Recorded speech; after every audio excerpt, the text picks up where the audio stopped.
Well, welcome to our very first session together. My name is Rob, and I'm going to take you on a journey with me through the next weeks and months. Hopefully, you'll find value in spending time with me on a weekly basis, maybe more often, depending on what we decide to do. I don't want this to be another session or series of following someone's life without it being or having some kind of purpose. I want it to be have some value, and yet I tried other things initially and they just didn't seem to fit.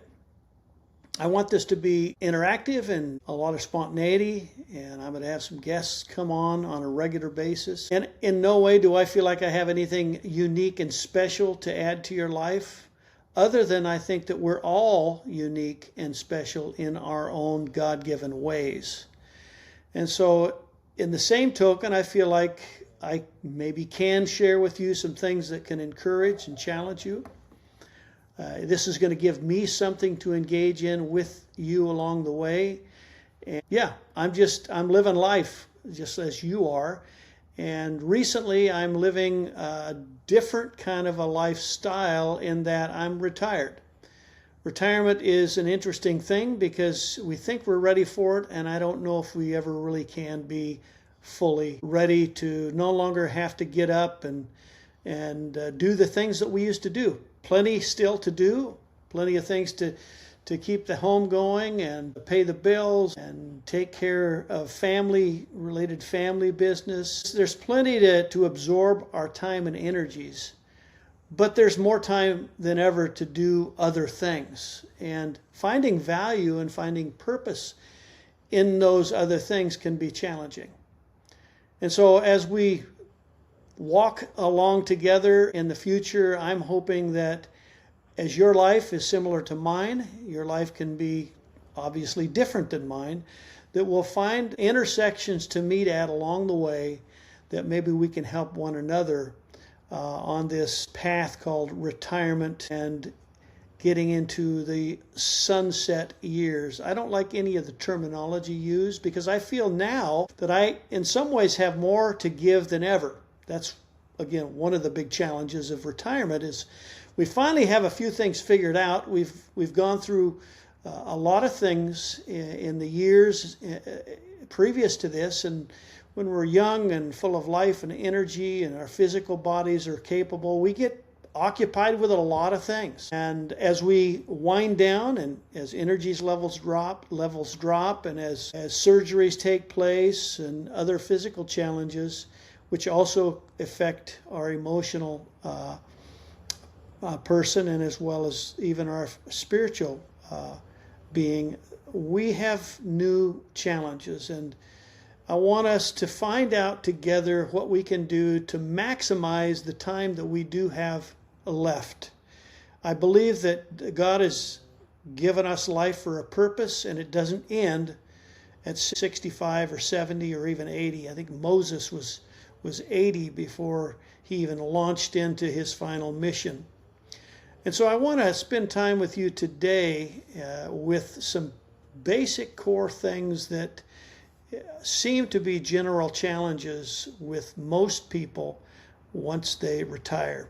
But before I do that, I want you to know that I'm going to be incorporating my own experiences along the way, and I'm even going to take you out and about and some of the talks that I have and interviews with people. But I also want to introduce you to a buddy of mine that is sleeping at this time. I'm going to move the camera. There's Bodie. Hey, Bodie. He's our bulldog, and he is a tremendous comrade and help. And we'll probably take a couple walks with him. It seems like we've had a lot of good conversations, and yet he's never spoken a word. That's one of the joys of having an animal that is so loving, just unconditional love and loyalty. That's the beauty of an animal. But anyway, we'll hear from Bodie other times. I also want to encourage you that if you don't know me, that's fine. That's probably better. Some of you are going to be joining me that know me, and that's okay as well. I want to be just who I am and honest. In some ways, I feel more freedom to simply kind of live life spontaneously, if you will, without a lot of filters. So much of our lives are lived to, we like to admit it or not, but please other people. We want to be careful not to offend. We want to be careful to project the right image, if you will. There's nothing intrinsically wrong with that.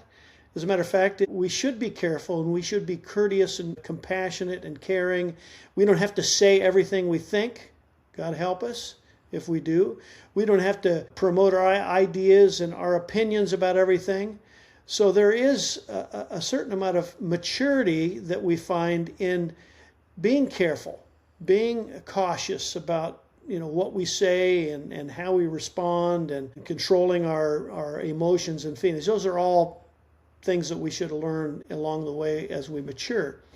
In the same token, we can become so careful and filter so many things so that it's accepted, and so that we're accepted and not rejected, that we can lose some of the depth and honesty of who we really are and what we feel our giftings and what we're called to do. I have based my life for most of my life on being true to what I feel like God has called and gifted me to do. I don't think that's an exception for anyone. And we'll get into those topics later, but I have purpose and motivation in my senior years, not because I've figured everything out, not because I feel like now I've discovered the secrets to life. Early on, I discovered the greatest secret, if you will, the greatest resource that has motivated my life is a relationship with my Creator. And again, that will come out in lots of different ways. I'm not an advocate for denying yourself everything, but there's a lot of things you should be denying yourself. But today, I have a maple bar, and I am certainly not advocating that you eat maple bars for lunch. But this is going to be part of my lunch, and that's one of the privileges I've earned in retirement. Obviously, this isn't going to help my physical man, but there are times where, we just do the things that we want to do at times, as long as it isn't too dangerous or it's going to hurt too many other people. One of my vices is maple bars, so I'm just going to get that up front. But now let's go back to just sharing a few things that are not secrets, that are pretty obvious challenges, as surveys have been done through the years, and as many seniors and retirees have asked these questions and been asked these questions. The first one is typically what comes along with, oftentimes more so for men than women, but a loss of identity and purpose. Men find their worth and value in the structure and the work that they do. They find affirmation in being skilled with something that they're able to use and help others with and build something with. They build their lives around what they can do and participate with in the gifts they have. And oftentimes it's like, okay, well, what do I do now? I used to do this. I used to be able to plumb a house, and I knew how to put all the pieces together and make it work, and I took pride in that. I used to help people with finances. I used to help them manage important things in their life. I used to sell people insurance and help them be safe and have security. I used to help people find goods in a retail store that they would need, whatever. It can be a thousand different careers, but you're used to being able to feel value in helping.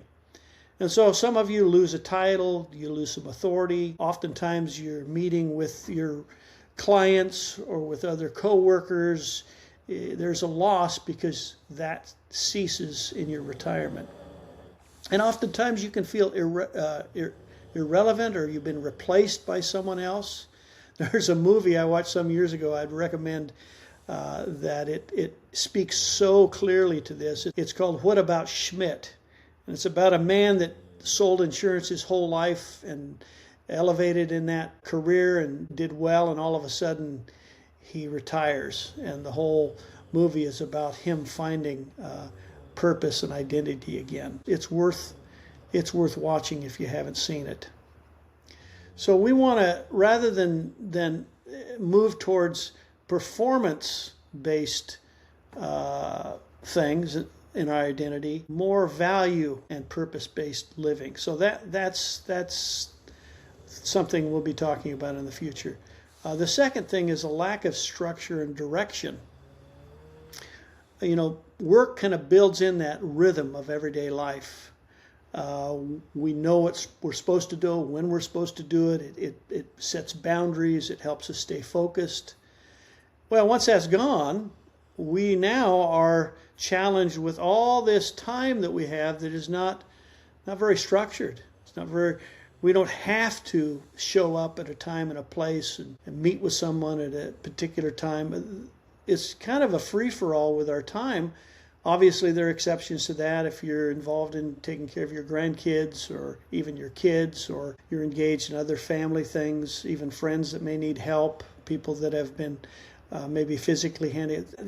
That happens. As a matter of fact, we were young grandparents, and much of our time was spent with the grandkids, but that was while we were still working.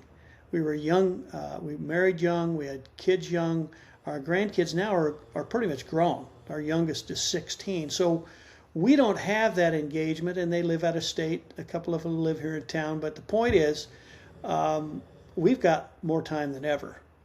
And self-directing our days and disciplining ourselves to do meaningful things is not easy. We can drift into boredom, become passive. Those things really do lead to oftentimes depression, feelings of worthlessness. And so it's important that we don't just rest and just see it's our time now to disengage. We need to stay engaged with life. And I believe that we need some structure. Here's the challenge: too much pressure, too many things to get done can be overwhelming and create stress. Too little can create a similar stress. So there's a balance in that. Next, there's this social isolation, or we have a community that's shrunk because we're no longer with our colleagues at work, or we've lost friends that we used to spend time with because they were work colleagues. Social life and interaction with others is critical. And that shifts, that changes. And it's important for you to find ways to get more daily interaction with others. It's hard sometimes to initiate new friendships. Not everybody is outgoing. Not everybody is able to make friends as easily as some. And it's not an easy thing to just cold turkey find new relationships and friends.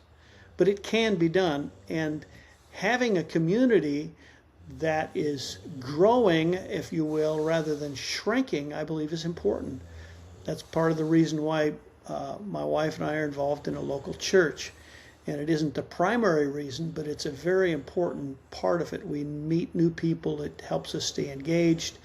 We have interaction, and we have people that we can rub against and understand and learn and grow with. So oftentimes, particularly with men, because men can be a little bit more isolationists, they can hide out in their cave, so to speak, a little easier than women. But loneliness and sinking into silence and not having consistent interaction can be a real challenge for men. That's part of the reason why, again, I don't have all the answers, and I'm not doing it perfectly by no means.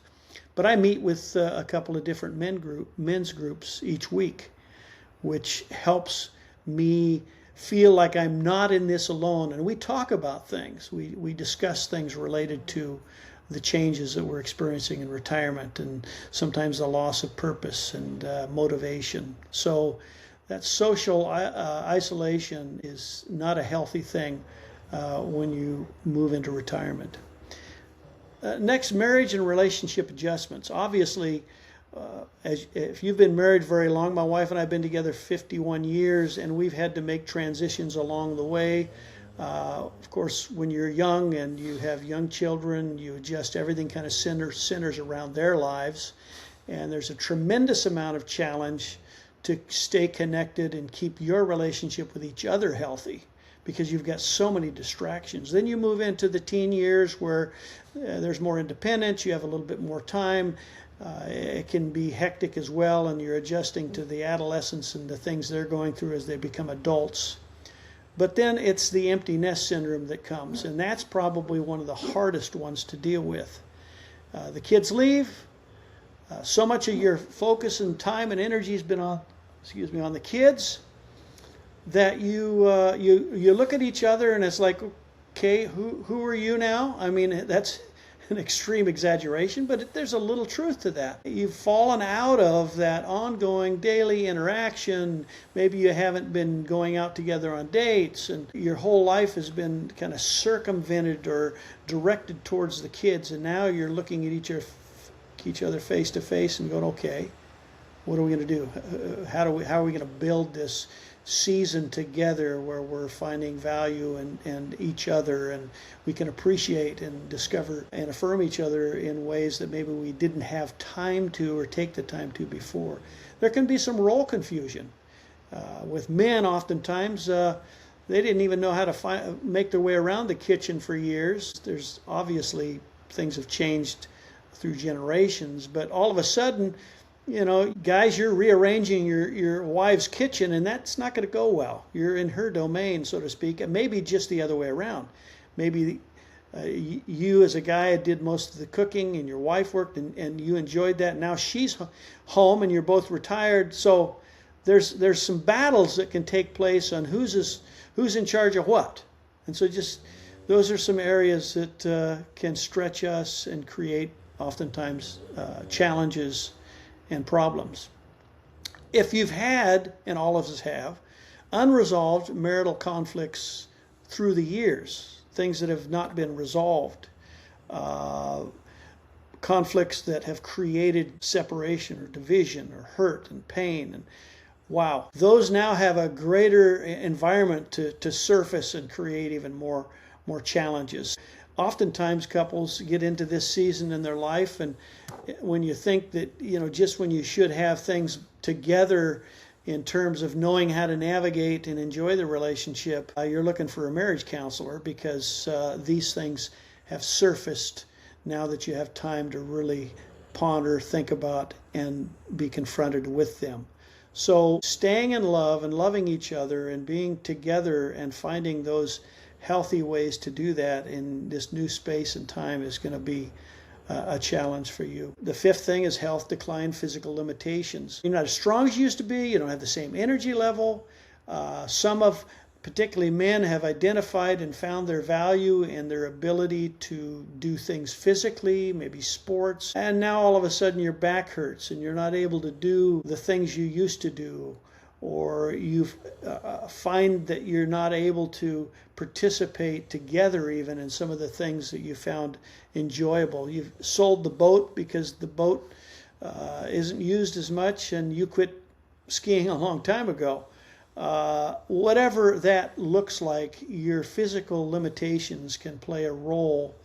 And particularly for men find their value and their purpose in being a stronger person that can do physical things, and you may feel less of a man when all of a sudden you're relegated to a lot less activity and you can't do the things you used to be able to do. And the wives are panicking and getting all upset because you're trying to climb up on the ladder that you've always been able to climb up and you can't do that anymore. So that can diminish your feelings of confidence and self-esteem. The next one is financial anxiety, and I found it interesting. This seems to be the preeminent thing with retirees, and I found it kind of disturbing that most of the things on the internet related to adjusting to retirement and concerns with retirement are related to money, which to me that is a factor, but it should never be the most important factor unless you just don't have enough to sustain and continue. But most people do in America. We find when we come to retirement that we may not have as much as we'd like, but we can take care of our basic needs.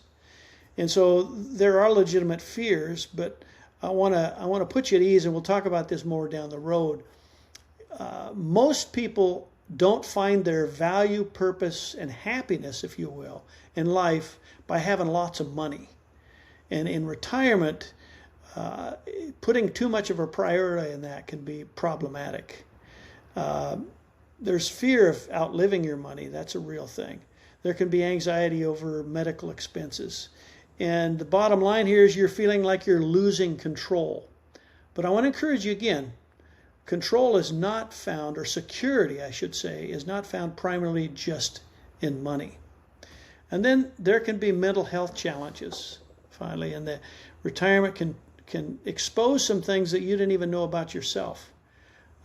Apathy, anxiety, depression, these things can surface, and it can be exacerbated through the retirement process because you have more time to ponder these things and consider your life.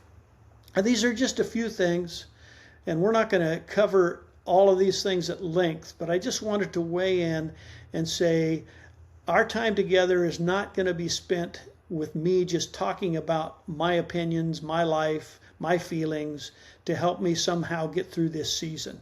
But I want us together to discover some things and learn the things that God has for us in the future, and to realize that our best years are not behind us.